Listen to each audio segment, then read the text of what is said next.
Good morning, good afternoon, good evening, at whatever time you're watching and tuning in today. Join us, thank you for joining us at Let's Talk Business with Laura Nowlin and Dr. Cobian. Dr. Cobian, how are you doing today? I'm blessed, I'm happy and excited about learning today with our guest. Definitely. So today we have Juan Salas with us. Thank you so much for joining us. We have a tax professional with us. He's with Tax Team Central. And so we're going to be asking some deep, heated questions about taxes, and I'm sure you'll be able to answer them since you've been doing this for how long? Probably more than I wanna confirm, but let's keep it at 18 years. Right. 18 years at least. I've been doing this for a long time. I started as a trainee with my mentor at the time, and then decided, hey, I like it, and we definitely need help on this area, and so here I am. Glad to be here. So 18 years in the tax industry. How long have you owned your own firm?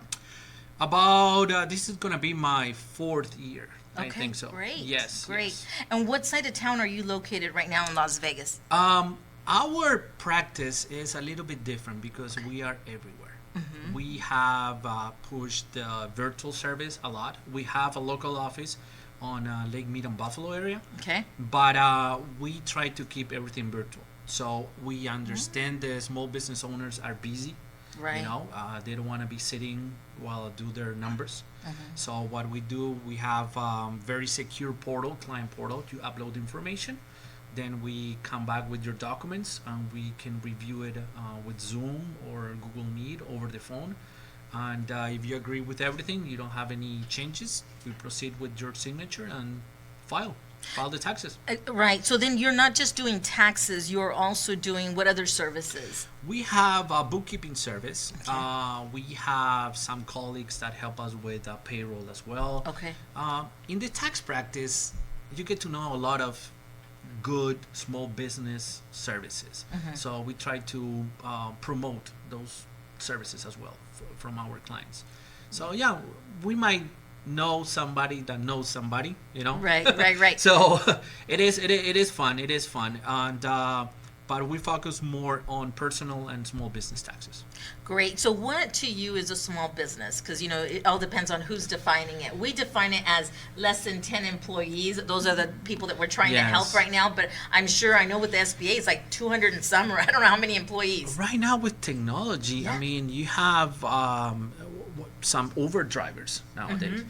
That's a small business. Yeah. I mean, in the eyes of the IRS, it's basically 2 blocks. You are an employee or you are an independent contractor.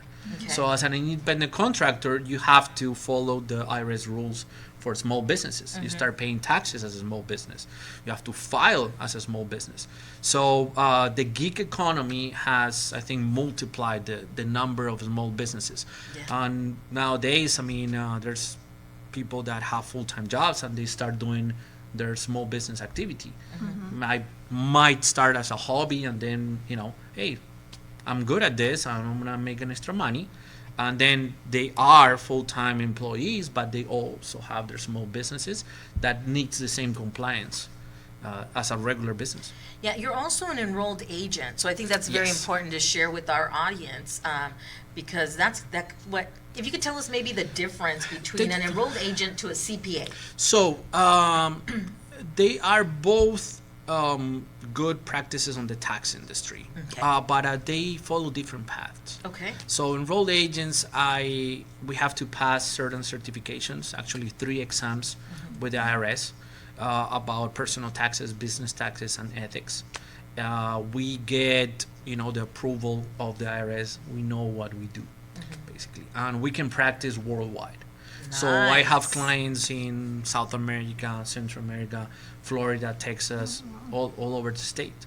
So that help us cover a lot of issues. For example, international taxes.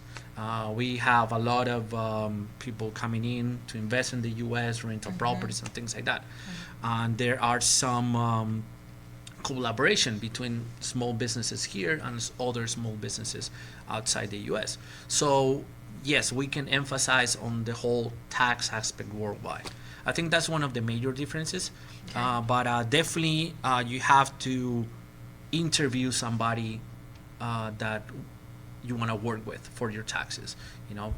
For example, there are some things in taxes that I don't touch. Okay. I know a little bit, but I know enough to refer to somebody that is more professional. So Gotcha. if we're having a complicated trust or we're having a conglomerate international business, I know people that can help me out and we can work together. But small businesses, I don't think there's a simple return anymore. Okay. We got your crypto, we got your small business, your gig economy. It's changing a lot, and it's fun. It's fun to learn more about small business. I have a few scenarios. Yes. First one, those small business owners who never hire anybody, but they are about to jump to that part, and they don't know anything about payroll, but they are hiring only one person because they want to start. That's how it is. Will they be good candidates for you? Yes, and And how can you help them? we start with education because nice. it is very hard to communicate if we're not at the same level. And I'm not saying that I'm gonna teach you how to do your taxes, but I know at least some terminology. Yes. I have to do this because of this. All right. I have to do payroll. I'm gonna throw some lingo there. 941s, 940s, W2s, Yeah. because you have an employee and you have compliance requirements. So we begin with trying to level up, and then we can communicate, and actually it's better for me. So if we speak tax lingo, and it is easier for me and easier for the client. So we start with a little bit of education depending on the things. There's a lot of TikTok and there's a lot of things going on out there. Deduct your card, deduct this, deduct Right. that. So we want to take care of the myths out there first, and then we start building that client. Now, the second will be, there are some business owners that they are very disciplined in keeping their records. I spend this on this, and this is the money that came and came from this. That's good, I think, because whenever they call you or visit you, there is already a record that shows where the money is going and Exactly. coming up. Okay. But when is the time for them to leave that task in your hands? So Great question. great Doctor. question. And I think that taxes begin, I would say, when you do your first sale. Okay. I think that's a good point to start thinking about taxes. Okay, you made a sale, you have to figure out how much taxes. You have to divide the cake. Let's put it that way. Okay. This is gonna be for my business, and this is gonna be for the government, and it might be the sales taxes, it might be income taxes, all those taxes. So I think we have to understand that taxes is the end result of a process, Okay. and that process is bookkeeping. So that would be a perfect client for me that has everything organized, because okay, now we can move to the final stage, that is preparing the taxes. Yes. But if I don't see that type of client, it doesn't have those abilities or is aware of that need, we have to go back and do bookkeeping and then move on into the taxes. So hopefully I answered your question. Yes, you I did. don't know. Now, we have two scenarios here. This person has all the records of where the money is going and where the money is coming from. Everything is documented. And this one too. The only difference between this one and this one is that the first one is using the business account, and the other one is using business and personal account. Can Yes. you explain how that makes a big difference in the work that you have to do before taxes? It will make a huge difference if I have to do the bookkeeping, because bookkeeping is basically, you have to bring all transactions from every single place.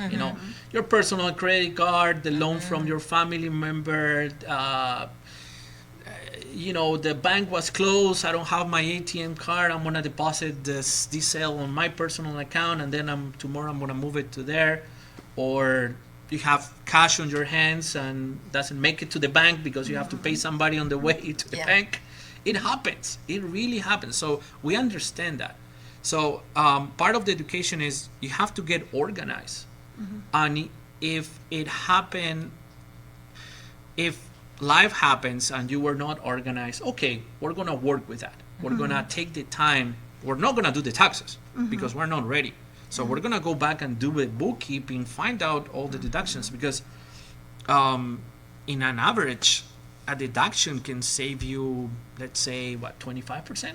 Oh, wow. So if you're missing $100, it's like $25 that you're paying extra. So I plant that seed on the mind of the client. So because if they realize how much it is, they can see the benefit, the opportunity cost. We say in business sometimes, okay, if I'm not doing this, it can cost me this. So I don't want to say I try to manipulate the client, but I'm trying to make them think about the cost And the of doing it. advantages. The advantages, yes. Okay. Yes. And I think that helped us develop the business management mentality of keeping up with the bookkeeping. Yeah, can you collaborate a little bit more on the personal then? Like Dr. Copian says, what is the big difference? What I hear you saying is that we have to still account for that. So that means normally when someone's doing your books, they have also access to your accounts to be able to bring everything in, right? Yeah. And it's a little bit difficult when it's coming from your personal because now you're having to tie that in. Yes, it has happened. We usually use a lot of technology. For example, we go back and example, it says, you know what, the transactions are here on my personal account and some are on the business account. Okay, so we go and help them download everything in an electronic format and they start categorizing by themselves. And because it takes a lot of work. Yes. And they can do it themselves.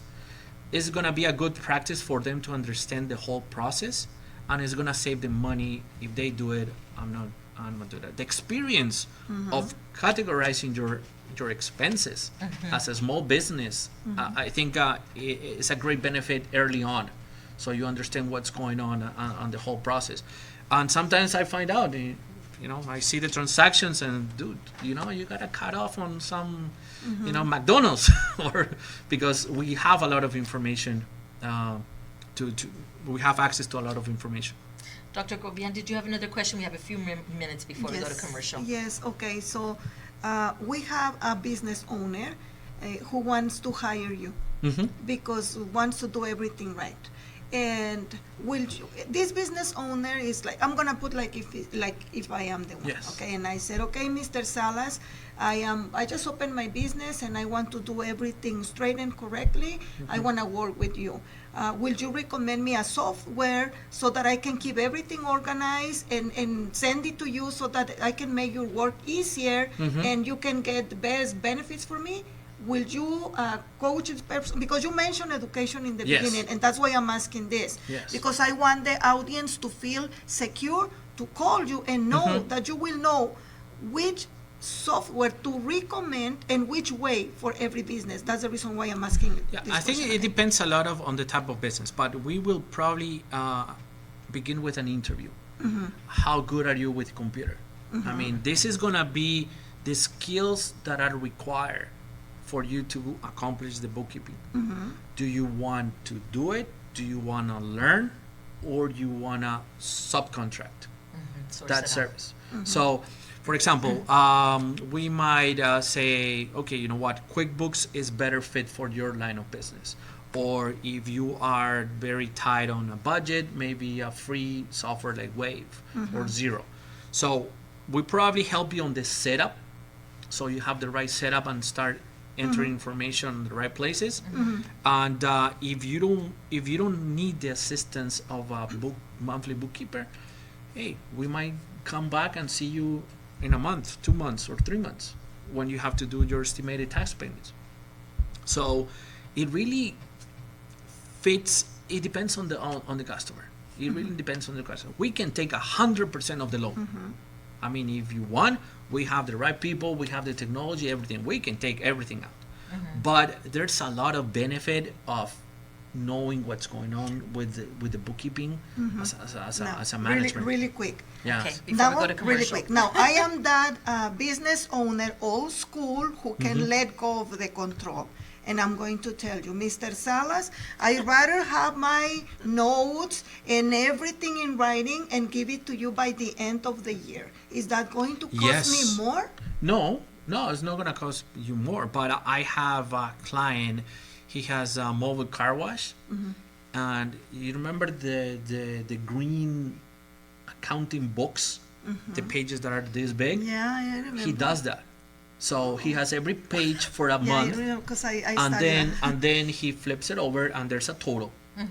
It's perfect. It's even sometimes more cleaner than a QuickBooks file 'Cause that everything somebody's is trying there. to figure it out.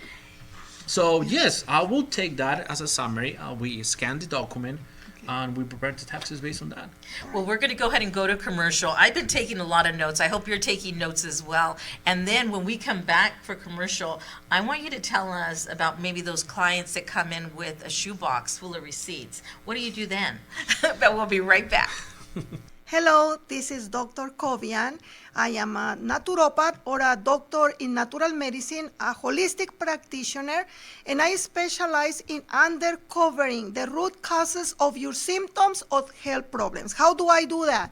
Well, I use the electromagnetic resonance technology, same thing that CAT scan and MRI uses in the hospital. And once I know what's the root cause, through natural solutions such as teas, soups, smoothies, I'll give you the recipes for you to empower your own body's healing mechanisms so that you will heal or prevent any future health problems. You can reach me out here in Las Vegas. My number is 702-365-8000, or you can look for Balance, Salud y Vida.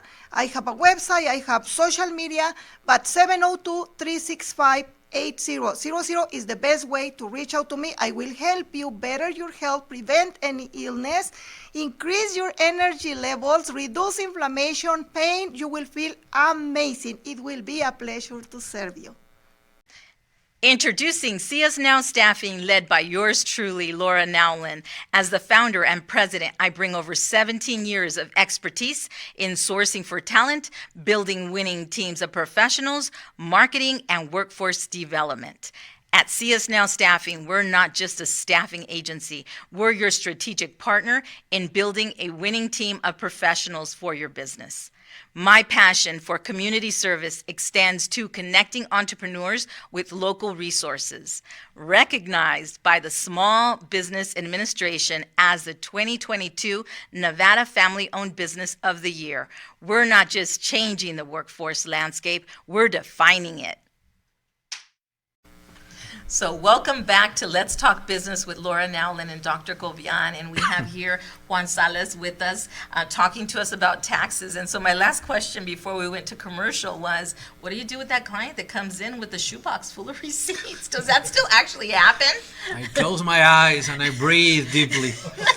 Yes, trying to go to my happy place. But no, it happens, and hopefully it is not too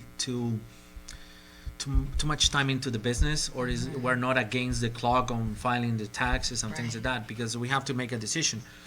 We're gonna need some time to organize, and if you didn't do the work before, we're gonna have to do the work now.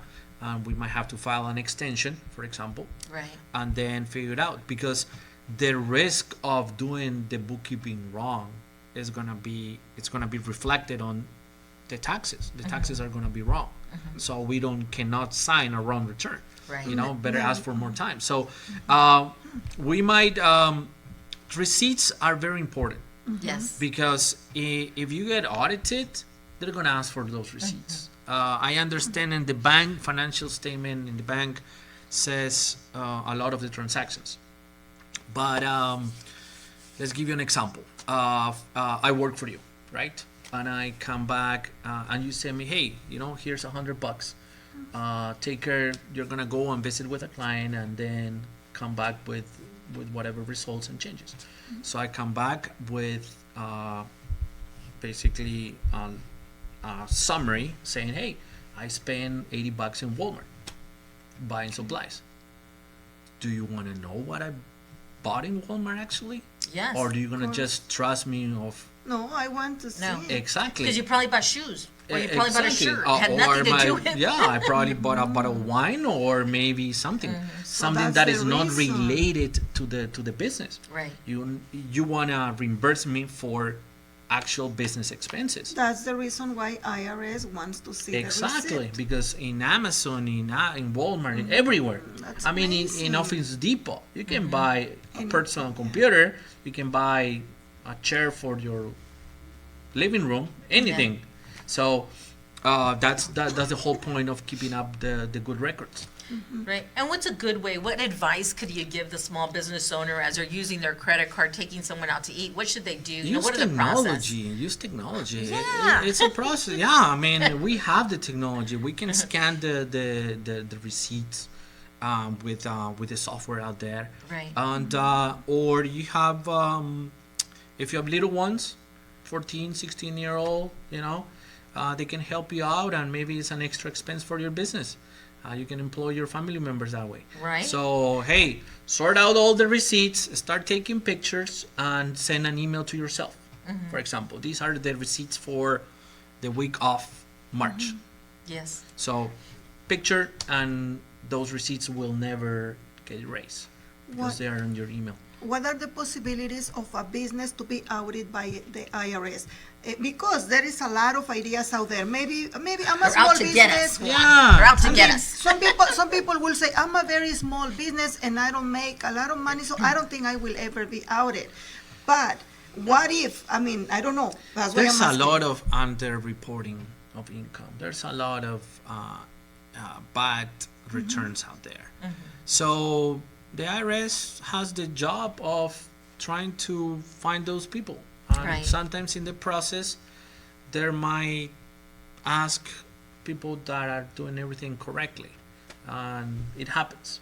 So if you are following the rules, if you're keeping up with your business, it's gonna be okay. You just show the receipts, and that's gonna be fine. There's no way. I don't think anybody, CPA, enrolled agent, anybody can guarantee you that you will never get audited, No. because it can happen at random. Okay, There are random audits, so they just send a letter and let's see It's your turn. how we are doing, right? So the best way is have everything ready, follow the procedures, and you just sleep better. But if I am a business that is listening to this show and I have records, perfect records of everything, but I never kept one receipt and I get an order of an audit. If you didn't get it, What it's is the also- worst case scenario there? Okay, they might take out the expense, but probably not, because they have also, there's some logic behind it. I mean, there's no way you can run a business without expenses. Right. So there are some, just logic makes sense. Okay, maybe you have $2,000 in office expenses.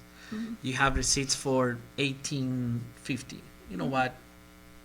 The auditors are also So have the common logic sense. is a good point. Yes, here. yes, but if you don't have any receipts, if you have a lot of travel expenses, when your business is just run locally, that doesn't Makes a difference. make sense. at Now, all. if let's say that because I'm a small business, and let's say that I need the services of that person. Okay, that person, I don't know if that person has a city, a city license. I don't know, but it's just something that is going to be $300. So I hire this person, I pay this person, and I just make a note that I pay for technical support. Yes. Anything. But it happens that in 2-3 weeks, I get a bigger problem and I know that person fixed it. So I call that person again, but this time I'm going to pay $900. Do I have to ask for something to justify, or I can just keep doing it like that? There's a compliance requirement that you have to issue 1099s to some Exactly. subcontractors. That's why There I'm are asking. some rules, and it is basically to close the loop. If you spend the money, you are not getting taxed on that money. Somebody else is getting taxed. So there are exemptions.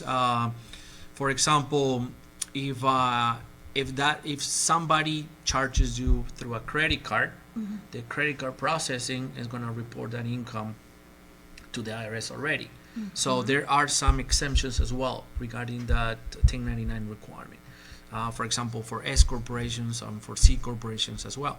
So you have to understand that what are your requirements as a small business, and the rule of thumb is get their information before you make the check, because after you pay them, it's harder to get their social IT or W-9 information. Definitely, it's and it happens, Yes. right? A lot. So if it happens, it's because you don't have a procedure in place to hire vendors, to keep Yes.